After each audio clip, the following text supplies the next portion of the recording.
오늘도 주님의 말씀을 통해 하나님 나라를 누리는 복이 있기를 주님의 이름으로 축원합니다. 오늘 본문의 말씀에 보면 제자들이 풍랑 만난 사건을 기록하고 있죠. 그런데 앞서서도 이런 경우가 있었어요. 마가복음 4장 35절부터 41절에 보면 그 배가 풍랑을 만났던 적이 있죠.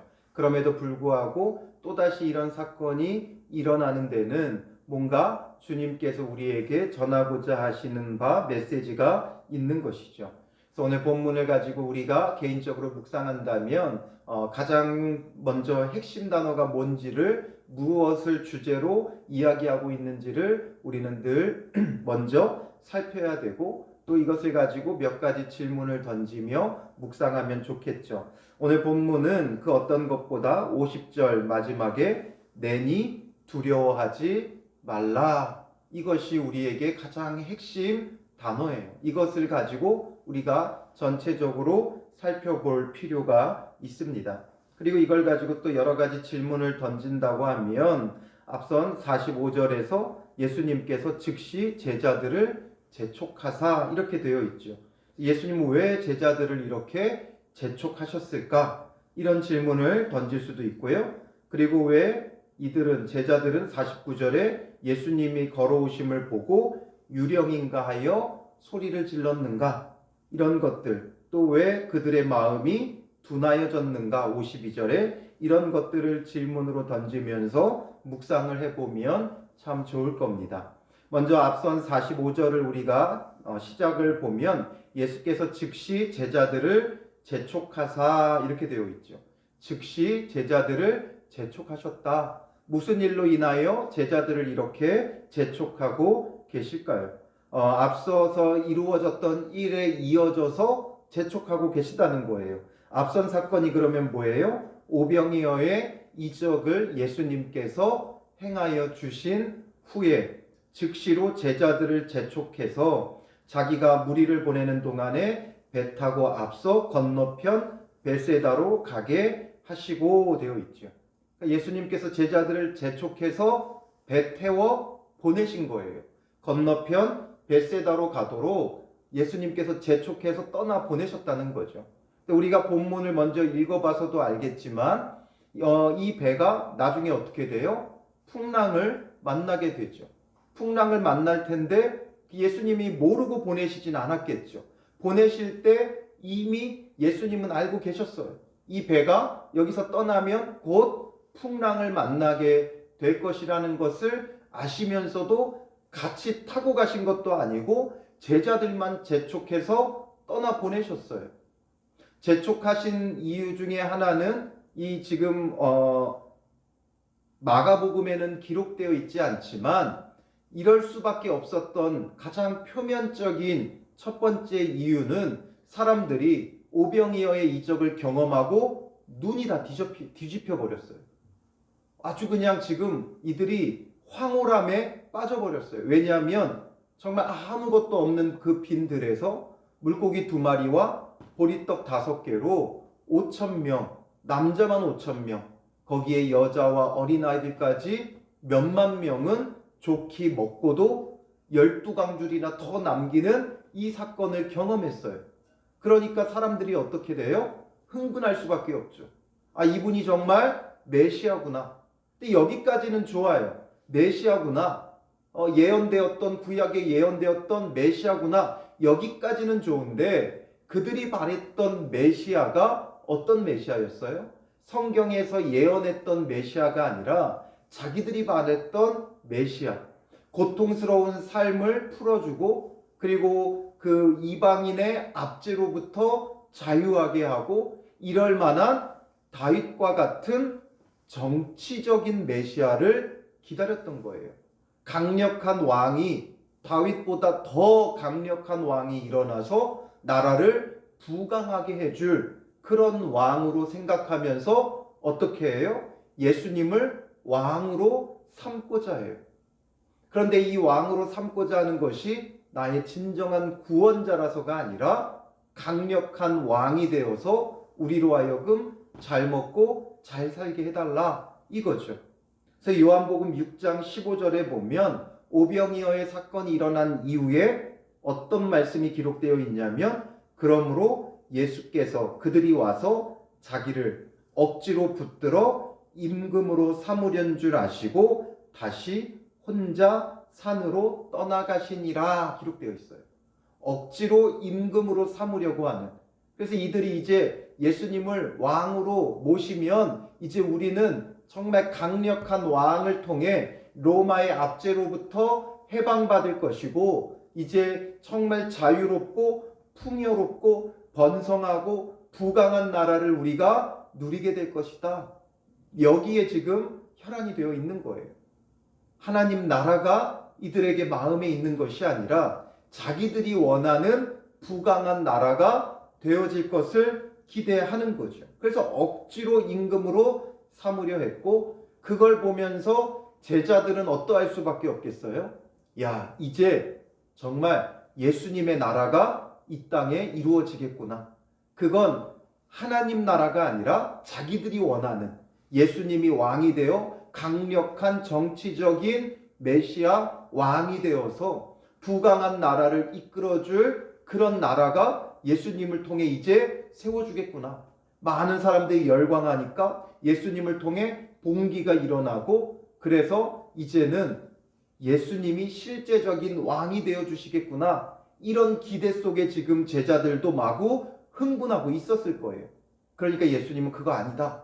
그래서 즉시 제자들을 재촉해서 떠나보내시는 거예요. 그런데 함께 가시는 게 아니라 제자들만 떠나보내시는 이유는 뭐예요? 풍랑 속으로 지금 밀어넣고 있다는 거죠. 풍랑 속으로 밀어넣고 있어요. 예수님은 이제 이 배가 풍랑을 만날 것을 알고 계세요. 우리는 항상 이런 잘못된 어떤 세상적인 그런 인간적인 육적인 것을 바라보는 데서 우리의 시선이 돌아서야 돼요. 뭔가 우리가 좋은 일이 벌어질 때 뭔가 세상적으로 어떤 좋은 일들이 막 물질적으로 풍요로워지고 하는 일들이 잘 되고 성공을 거두고 이럴수록 오히려 그 자리에서 내려오는 게 중요해요. 예수님은 항상 그럴 때마다 사람들이 열광할 때 그때 항상 예수님은 한적한 곳을 찾아가셨어요. 우리는 어려울 때 한적한 곳을 찾아가죠. 나를 찾는 이가 아무도 없을 때, 정말 도와줄 자가 없을 때, 그때 비로소 우리는 한적한 곳에 가서 하나님을 찾지만 예수님은 많은 사람들이 열광하면 열광할수록 한적한 곳을 찾아가셨다는 거예요. 그러므로 우리에게 정말 깨어 있어야 할 때는 우리가 원하는 일들이 뭔가 이루어져 갈 때예요.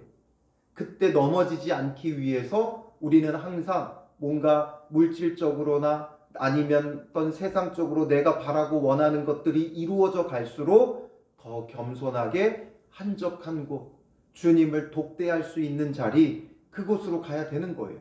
그래서 제자들을 재촉해서 보내셨고 그 다음에 예수님도 46절에 무리를 작별하신 후에 기도하러 산으로 가시니라. 홀로 산으로 가신 거예요. 제자들을 떠나보내고 흥분하고 있는 그 제자들, 야 이제 우리의 스승님 예수님이 이제 왕이 되시겠구나, 이런 흥분하는 때에 그들을 재촉해서 풍랑 속으로 예수님을 밀어 넣어 놓고 또 자신도 기도하러 산으로 가시는 거죠. 그리고 또한 왜 그들을 그렇게 풍랑 가운데 예수님이 밀어 넣으셨는가? 바로 이들의 믿음을 다시 한번 시험하려고 하는 거죠.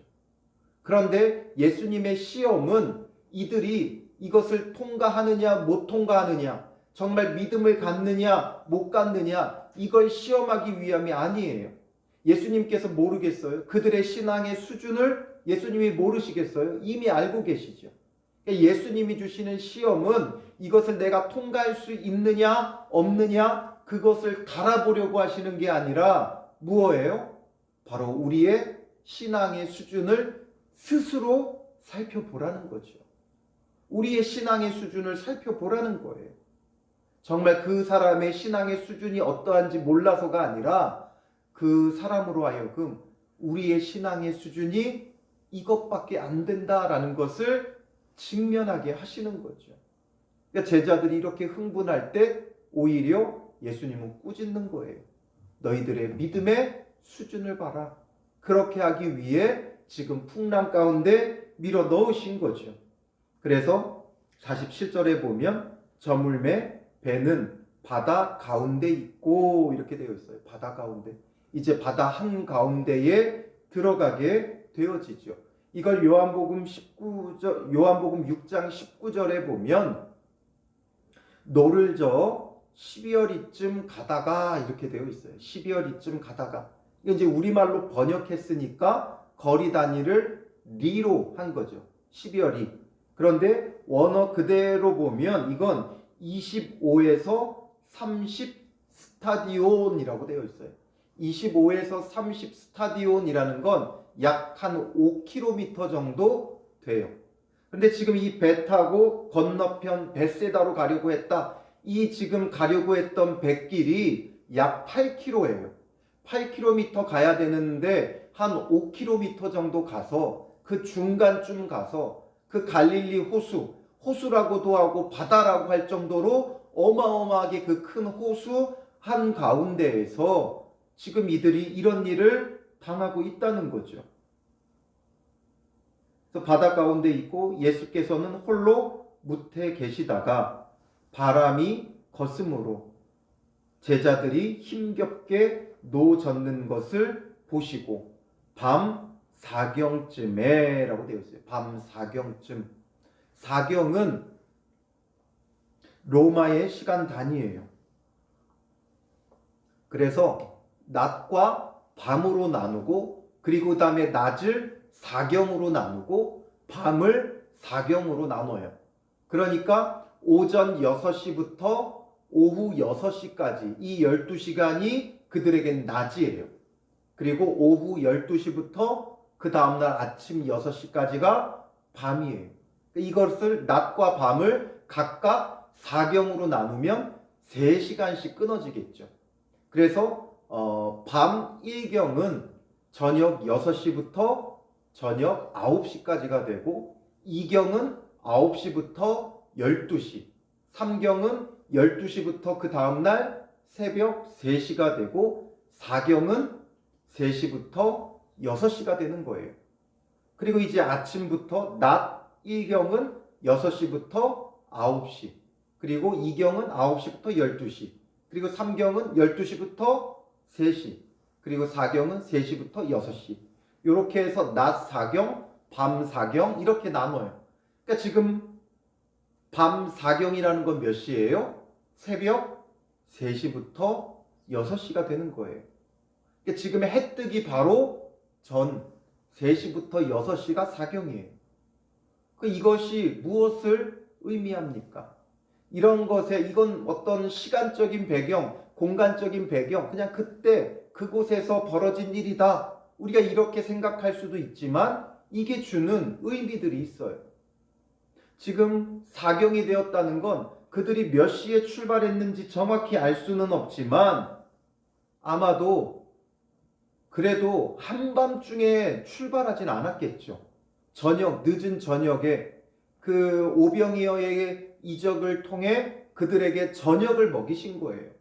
저녁을 먹인 후에 재촉해서 떠나보내셨으니까 아마도 9시 전에는 출발했을 거예요. 아마도 한 7시, 8시 이쯤에 빨리 우리가 한밤이 되기 전에 저쪽으로 건너가자 이러면서 출발을 했겠죠. 그런데 지금 사경이 되었어요. 그러니까 지금 밤새도록 뭐 한 거예요? 바다 위에서 바람 때문에 그들이 헤맸던 거예요. 어부 출신이 대부분인 그 제자들이 밤새도록 지금 그 갈릴리 바다 위에서 바람과 싸우며 노젓고 있었다는 거죠. 아니 얼마나 힘들고 지치고 두렵겠어요. 그리고 그 갈릴리 바다에서 어부로 살았던 자들이기 때문에 그 바다를 너무나 잘 알매도 불구하고 밤새도록 그렇게 바람과 싸우며 그들은 고생하고 있었다는 거죠. 그때에 예수님이 어떻게 하셔요? 바다 위로 걸어서 그들에게 오사 되어 있죠. 바다 위를 걸어서 그들에게 오셨어요.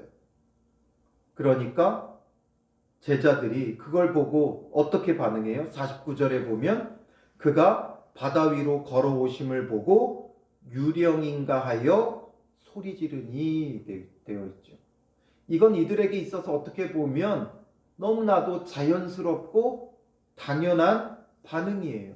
그러니까 이성적인 측면에서 내려진 아주 합리적인 결론이죠. 저기서 누군가가 물 위로 걸어와요. 이걸 어떻게 이해하겠습니까? 귀신, 유령 아니면 있을 수 없다. 이들은 생각할 수밖에 없고 더 두려워하는 거예요. 예수님이 그들을 위해서 바람 속에 고생하고 있는 그들을 구원하기 위해 지금 바다 위를 걸어 찾아오고 계시는데 오히려 이걸 보고 이들은 더 놀라고 더 두려워하고 있다는 거예요. 그럴 수밖에 없죠.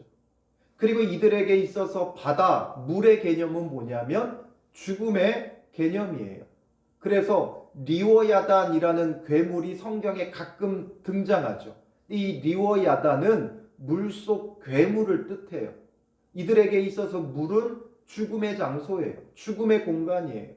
그렇기 때문에 리워야단이 활동하는 활동부대, 그래서 유령과 귀신은 물속에서 나온다는 게 이들의 그 당시 그런 개념들이었어요. 그러니까 물 위로 누군가가 걸어온다는 건 하나님이, 예수님이 그들을 찾아 걸어온다고 상상도 못하는 거예요. 그러니까 유령인가 보다, 귀신인가 보다, 이들이 지금 물귀신에 우리가 홀렸나 보다, 이럴 수밖에 없죠. 밤새 그 바람과 싸우며 결국 우리가 이게 지금 물귀신에 홀려서 이렇게 되어졌나 보다 두려워하고 있는 거예요. 그런 그들에게 예수님께서 찾아오셔서 말씀하시기를 뭐라고 말씀하세요? 안심하라 하시죠. 안심하라. 안심하라. 내니 두려워하지 말라 하죠. 내니 나다 이거죠. 나다. 나다. 이 내니라는 말은 에고 에이미라는 거예요. 에고 에이미. 에고가 나는이고 에이미는 이다 아니면 있다 이런 뜻이에요. 그래서 하나님께서 자기 자신을 나타나실 때, 예수님께서 자기 자신을 계시하실 때 나는 무엇이다 이렇게 표현하실 때 사용하는 말이 에고 에임이에요. 나는 무엇이다 자기를 설명할 때도 쓰지만 나는 있다 이런 존재를 나타낼 때도 쓰는 말이에요. 그러니까 여기서 내니라는 건 예수님이 무엇이다 이렇게 설명하는 말이 아니기 때문에 내가 있다 이런 뜻이죠. 나 여기 있다 이런 뜻이에요. 예수님이 계시다라는 거예요. 그러니까 두려워하지 말아라. 이들이 풍랑을 만나서 두려워하는 이유가 무엇입니까? 그들이 이전에도 예수님과 함께 풍랑을 만났던 적이 있는데 그때 분명 예수님께서 바람과 파도를 잔잔케 하시는 온 우주 만물을 다스리시는 하나님이시라는 걸 그들이 보았고 경험했잖아요. 그런데 왜 또다시 두려워하고 있어요? 왜냐하면 예수님이 자기들과 함께 있다고 생각 못하는 거예요. 예수님께서 홀로 남으셨고 자기들만 떠나보냈기 때문에 자기들이 예수님과 함께 있다라는 것을 지금 인식하지 못하는 거예요. 예수님이 이제 우리와 함께 하고 있지 않기 때문에 우리는 어쩔 수 없다 이렇게 생각하는 거죠. 그러나 예수님이 누구세요? 예수님은 하나님과 동등된 분이기 때문에 하나님과 동일하게 무소부재의 하나님이에요. 육체적으로 꼭 같이 있어야만 무슨 일을 하실 수 있는 분이 아니라 시간과 공간을 뛰어넘어 우리와 함께 하시며 우리를 구원하실 수 있는 분이 예수님이라는 거죠. 그런데 이들은 지금 물리적으로 자기들이 예수님과 떠나 있으니까 예수님께서 자기들을 구원해 주실 수 없다 생각을 한 거예요. 예수님이 지금 이런 상황에 우리를 구원하실 수 없다라고 생각한다는 거죠. 그러니까 결국 두려워하고 있었고 두려워하는 그들에게 예수님이 우리와 함께 있지 않다라고 생각하는 그들에게 예수님은 찾아오셔서 나 여기 있다 말씀하시는 거예요. 바다를 건너서 그들을 찾아오셔서 두려워하지 말아라, 안심해라, 나 여기 있다 말씀하시는 거죠. 오늘 우리도 마찬가지잖아요. 예수님이 함께하고 있다고 생각한다면, 예수님이 함께하고 계심을 우리가 확신한다면 두려움이 우리에게 없겠죠. 두려워하고 있는 이유는 예수님이 나와 함께하고 있다는 걸 우리가 인식하고 있지 못하기 때문이에요. 나 혼자만 겪는 것 같고 그 누구도 몰라주는 것 같고 나를 도와줄 자가 없다 생각하니까 두려워하고 걱정하고 염려하는 거죠. 예수님이 나와 함께 계시다라는 것을 우리가 너무나도 많이 놓치고 있어요. 물리적으로 우리가 함께해야만 꼭 함께하는 게 아니잖아요. 예수님의 몸이 우리 곁에 있어야만 함께하는 게 아니잖아요. 이미 우리가 우리 마음 가운데 예수 그리스도를 영접했고 내가 너희를 버리지 않고 내가 너희를 떠나지 아니하리라 예수님은 우리에게 약속해 주고 계셔요. 그렇다면 예수님은 우리와 함께하고 계세요. 그래서 예수님이 함께하고 있다는 걸 깨닫지 못하고 두려워하고 있는 제자들에게 나 여기 있다 말씀하시는 게 내니라는 거예요. 내니, 나 여기 있다. 왜 두려워하고 있니? 나 여기 있다. 안심해라. 두려워하지 말아라. 말씀하시며 배에 올라 그들에게 가시니 바람이 그치는지라 되어 있죠. 그러니까 바람이 그쳐요. 오늘 우리가 깨달아야 되는 건 이거예요. 예수님이 나 여기 있다 말씀하시는 거예요. 뭔가 우리가 꿈에서 하나님을 만나고 예수님을 만나고 뭔가 예수님의 음성이 들리고 예수님이 나를 감싸 안아주시는 것 같은 그런 어떤 신비한 체험이 있어야만 우리가 확신하는 게 아니라 우리가 주님을 찾는다면 주의 이름을 부른다면 그 가운데 예수님은 함께하고 계시는 거예요. 예수님은 항상 나 여기 있다 말씀하는데 우리는 예수님 어디 있어요? 예수님 어디 있어요? 왜 나만 홀로 버려두세요? 예수님을 찾는 거죠. 두려워하고 떨고 심지어 예수님께서 자기 자신을 보여주셔도 나타내 주셔도 말씀하고 계셔도 유령인가 하고 더 두려워하는 게 우리의 모습이라는 거죠. 그래서 이 가운데 예수님은 내니 두려워하지 말라 말씀하는 거예요. 나 여기 있다 두려워하지 말아라. 오늘 우리에게도 동일하게 말씀하시는 거예요. 두려움에 빠져있는 우리에게 예수님은 시간과 공간을 뛰어넘어 십자가에 죽으시고 부활 승천하셨던 예수님께서 이제는 우리에게 찾아오셔서 말씀하세요. 내니 나 여기 있다 두려워하지 말라 말씀하시는 거죠. 그러므로 오늘 우리의 믿음을 다시 한번 점검해 보세요. 예수님이 나와 함께하고 있음을 내가 정말 확신하며 강하고 담대하게 서는 믿음의 사람인가? 아니면 그것을 우리가 인식하지 못하고 삶에 벌어진 일들 풍랑 속에 두려워하고 있는지 그런 우리의 믿음을 보라고 그런 제자들의 믿음을 보라고 예수님은 재촉하여 바다에 보내신 거예요. 예수님과 함께하고 있음을 확신하지 못하고 예수님을 믿지 못하는 자신들의 그 믿음을 살펴보게 하시는 거예요. 예수님께서 어떻게 믿음을 갖냐 못 갖냐 이걸 시험해 보려고 하시는 게 아니라 그들에게 이것을 통해 자기들의 믿음의 현 주소가 어떠한지를 보게 하시는 거죠.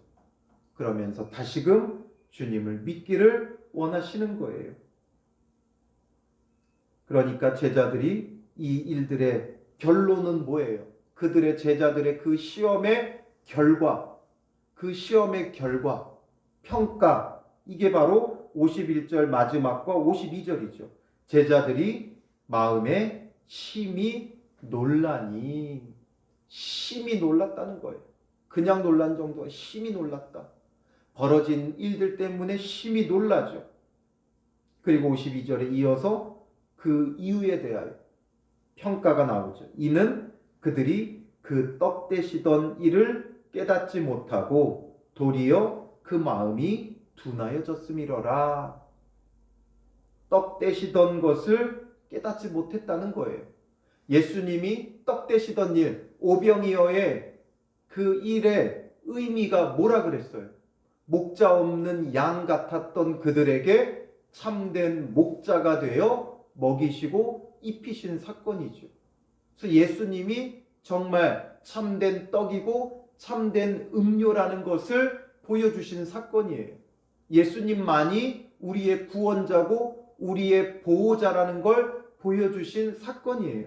그런데 그것을 깨닫지 못하고 오히려 마음이 둔하여졌다. 그 의미보다 드러난 현상에 지금 이들은 집중하고 있는 거죠. 떡 먹고 배부른 것, 그리고 지금 떡 먹고 배불러 열광하던 백성들, 이걸 보면서 지금 이들의 마음이 흥분해 있는 거예요. 아, 이제 정말 예수님이 왕이 되시겠구나. 저 많은 사람들이 따르고 있으니 이제 예수님을 통해 새로운 대개혁이 이 나라 가운데 이루어지겠구나. 지금 여기에 이들이 혈안되어 있는 거예요. 그러니까 이들을 재촉해서 보내시고 그들의 마음이 둔하여져 있는 것을 스스로 보게 하시는 거죠. 오늘 우리도 마찬가지예요. 우리의 마음이 둔하여져요. 하나님께서 왜 이런 일들을 이루셨는가를 깨닫지 못하고 표면적인 일들에 흥분하고 열광하다가 오히려 믿음을 놓치게 되어지는 거죠. 그러므로 우리에게 주신 일들, 벌어진 현상이 중요한 게 아니라 그걸 어떻게 해석하느냐가 중요하다 그랬죠. 그러니까 요셉 같은 경우는 정말 말로 다 할 수 없는 아주 고난의 세월을 보냈지만 형들에 의해 죽임당할 뻔하고 팔려가게 되고 또 보디발의 아내에 의해 누명을 쓰고 감옥에 갇히기까지도 하지만 그는 그 모든 것을 해석했죠. 현상에 집중했다면 오히려 요셉은 무너졌을 거예요. 그게 아니라 하나님께서 왜 이런 일을 주셨는가 그걸 해석했죠. 결국 하나님이 큰 구원을 이루시기 위해 자기를 먼저 애굽에 보내셨다라는 것으로 해석하니까 그 모든 일들을 잘 견뎌내는 거예요. 그러니까 총리가 되어서도 교만해지지 않는 거예요. 형들에게 원수를 갚는 게 아니라 오히려 형들과 그의 자녀들까지 요셉이 다 돌보고 먹이고 마지막까지 책임지죠. 그렇게 되는 거예요. 그리고 또 좋은 일이 벌어지고 안 좋은 일이 벌어지고 상관없어요. 이 일들을 통해 하나님이 하고자 하시는 일들을 알면 우리는 늘 믿음 가운데 설 수 있는 거예요. 지금 오병이어를 통해 하나님의 그 뜻을 예수님께서 행하고자 하시는 일들을 깨닫지 못하니까 마음이 둔해져서 결국에는 바람과 파도를 잠잠케 하시는 예수님을 경험했음에도 불구하고 또다시 이들은 두려워하고 염려하고 걱정하고 예수님을 만났어도 두려워하는 그런 모습이 이들 가운데 나타나게 되는 거죠. 이들의 믿음의 현 주소가 이러했어요. 그러니 오늘 우리의 모습은 다르겠습니까? 아니죠. 우리도 예수님을 믿는다 하지만 조금만 어려운 일이 찾아와도 우리는 쉽게 두려워하고 염려하고 밤잠을 이루지 못하죠. 또 조금만 좋은 일이 벌어지면 교만하여지고 하나님 앞에 나아가 한적한 곳에 겸손히 골방으로 나아가기보다는 벌어진 일들을 즐기느라 여념없는 것이 오늘 우리의 모습이 되어지는 거예요. 이런 그들의 모습을, 그들의 믿음을 가감없이 그대로 드러나게 하시는 사건이 바로 이 풍랑을 만나게 하시는 사건이 되죠. 그래서 이것을 보면서 오늘 우리의 믿음이 어떠한가를 우리가 스스로 평가할 수 있을 거예요. 우리의 모습은 어떠한가? 다르지 않음을 깨달을 것이고, 그러므로 우리가 정말 참된 믿음, 나 여기 있다, 두려워하지 말아라 하시는 예수님을 만날 수 있어야 하는 것이죠. 그래서 결국 예수님과 함께 이제 53절에 보면 건너가 게네사렛 땅에 이르러 대고, 이제 게네사렛이라는 땅에 와서 배를 댄 거예요. 그리고 배에서 내리니까 사람들이 곧 예수신 줄 알고 그 온 지방에서 달려 돌아다니며 모든 사람들이 막 나오는 거예요. 그래서 예수께서 어디 계시다는 말을 듣는 대로, 어디 계시다 하면 그냥 그곳으로 마구 사람들이 달려가는 거예요. 그 예수님 만나기 위해, 참된 구원을 얻기 위해 몰려들죠. 그러니까 병든 자를 침상째 메고 나오고 아무데나 어디가 되었든 예수께서 들어가시는 지방이나 도시나 마을에서 병자를 시장에 두고 예수께 그의 옷가에라도 손을 대게 하시기를 간구하니 손을 대는 자는 다 성함을 얻으니라. 예수님께서 가는 곳마다 사람들이 몰려들었고 어디든지 아무데나 무조건 찾아가서 예수님을 만나는 거예요. 그 마음, 그 열정이 우리에게 필요한 거죠. 예수님을 만나고자 하는 그 마음, 그 열정, 그 열정으로 예배에 나와야 되는 거죠. 그 열정으로 말씀을 묵상하는 자리로 나아가야 되는 거죠. 예배를 아무리 많이 드려도 예수님을 만나고자 하는 그 열정이 없다면 그 예배는 헛된 예배가 되는 거예요. 정말 참된 구원자 되신 그 예수님을 사모하는 마음으로 드리는 예배가 참된 예배가 되겠죠. 말씀을 묵상할 때도 많이 묵상했다는 게 중요한 게 아니에요. 얼마 동안 시간이 중요한 게 아니에요. 정말 예수님을 만나고자 하는 그 간절한 마음, 어디가 되었든지 아무데라도 어디에 계시다는 그 말을 듣는 대로 사람들이 몰려들듯이 예수님 계신 그 말씀의 자리로 우리도 나아가야 하는 거죠. 그러면 그런 자들을 주님은 긍휼히 여기시고 불쌍히 여기셔요. 그냥 내버려 두시지 않아요. 그러므로 손을 대는 자는 다 성함을 얻는 것처럼 예수님께서 우리를 만져주시는 거예요. 그 간절함과 그 사모함 가운데 만져주시는 예수님의 손길이 있는 거죠. 믿음 없이 두려워하고 있는 제자들과 다르게 우리는 어디가 되었든지 예수님이 계시다는 그 말을 듣는 대로 아무데나 찾아가듯이 우리도 그 마음, 그 열정, 그 믿음으로 예수님을 찾고 바라는 자가 되면 예수님과 늘 함께 거하며 예수님의 구원을 누리는 자가 되어지는 것이죠. 그래서 풍랑 만난 배 속에서 예수님이 계시지 않다고 두려워하고 있었던 제자들, 그들과 반대로 어디가 되었든 아무데나 예수님이 계시는 곳을 찾아가는 이들의 믿음, 이것을 대조해 보면서 오늘 우리는 어떠한가? 정말 우리의 이런 믿음의 열정이 아직까지 남아있는가? 아니면 그게 사그라지고 예수님이 나와 함께하고 있지 않다고 살아가고 있지는 않는지, 두려워하고 걱정하고 있지는 않는지, 이것을 우리가 스스로 살펴보며 이제는 참된 믿음의 자리로 나아가야 하는 거죠. 바로 예수님은 이런 것을 통해 지금 제자들을 훈련시키고 있고, 그 훈련시키는 것을 마가는 이 마가복음을 통해 우리에게 조명해 주고 있는 거예요. 예수님에 대한 많은 부분들이 있지만 특별히 예수님의 제자 훈련에 대하여 조명하며 이 복음서를 우리에게 보여주고 있다는 거죠. 그래서 우리는 참된 제자로 주님을 찾아 나아가고 주를 붙잡고 우리와 함께 계시는 그 예수님을 고백하며 오늘도 우리의 매일의 삶 속에서 안심하며 우리가 두려워하지 말고 강하고 담대할 수 있는 믿음의 사람들이 되시기를 주님의 이름으로 축원합니다. 기도하겠습니다.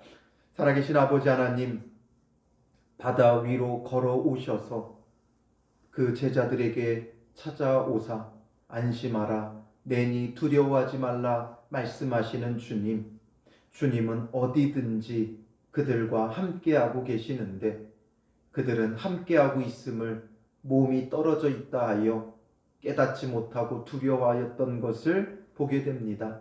오늘 우리도 예수님이 우리와 함께하고 계심을 확신하지 못하고 여전히 염려하고 두려워하고 걱정하고 있는 모든 것들 주님 용서하여 주시고 이제는 우리와 함께하고 계시는 나 여기 있다 말씀하시는 주님의 음성이 우리의 귓가에 들려 마음에 새겨지게 하시고 나와 함께하고 계시는 예수님을 확신하며 늘 안심하고 강하고 담대한 믿음 가운데 서게 하옵소서. 주님이 행하시는 일들을 통해 우리가 마음이 우둔하여지지 말게 하시고 더욱더 예민하게 주님 행하시는 일들을 깨닫는 자들 되어 어떤 상황에도 시간과 공간을 뛰어넘어 우리와 함께 하시고 우리에게 구원을 베푸시는 그 예수님을 믿는 믿음 가운데 이겨나가게 하옵소서.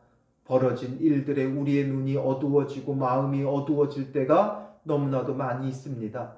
하나님의 구원의 일들로 바르게 보고 듣고 깨닫는 자들 되게 하시고 그러므로 더욱 주와 함께하는 믿음의 사람들 되어 어디든지 주님 계신 그 자리를 찾아 나아가는 믿음의 열정이 다시금 불타오를 수 있도록 인도하옵소서. 예수님을 만나고자 하는 그 열정으로 예배의 자리에 나오고 예수님을 만나고자 하는 그 열정으로 말씀을 묵상하는 자리에 나아가고 예수님을 만나기 원하는 그 마음으로 기도의 자리에 나아가는 복된 성도들 되게 하여 주시고 그들을 긍휼히 여기사 손을 대며 만지시고 위로하시고 회복해 하시는 은혜의 손길이 오늘 우리에게 임하게 하여 주시옵소서. 우리를 만져주사 우리의 삶이 치료함을 받고 위로를 받고 회복되게 하여 주실 줄 믿사오며 예수님의 이름으로 기도합니다. 아멘.